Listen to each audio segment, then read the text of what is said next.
Ang susunod na programa ay rated PG. Patnubay at gabay ng magulang ay kailangan sa mga batang manonood.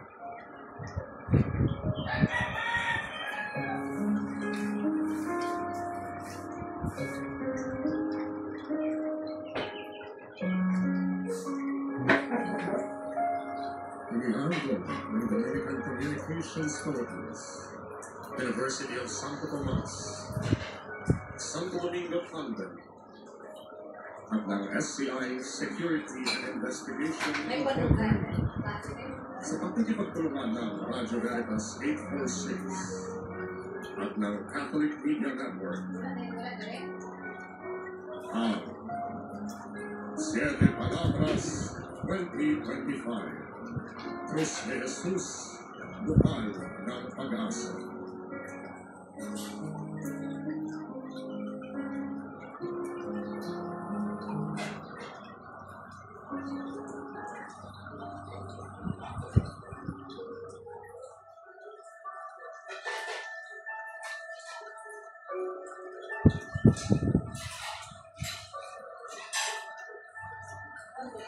Isang mapagpalang Biyernes Santo po sa inyong lahat. Ito po ang 7 Palabras 2025. Cruz de Jesus, Bukal ng Pag-asa. Iyan ang napapanahon nating tema ngayong Semana Santa. Ngayong ipinagdiriwang natin ang banal na taon ng Jubileo. Sa paggunita natin sa pagpapakasakit at pagkamatay ni Jesucristo sa krus, tayo ay and the doing the off at the back of Jesus, so that it leaves lacerations to the point that went down to the very bone of Jesus.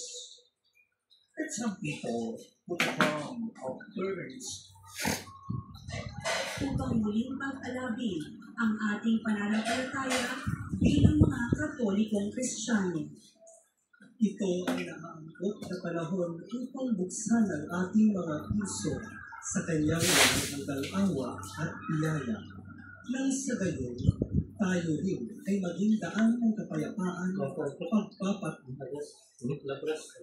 Yaman, pares mo gano'n sila doon. Oh, tapos nagsimba, oh. Pagkakulang.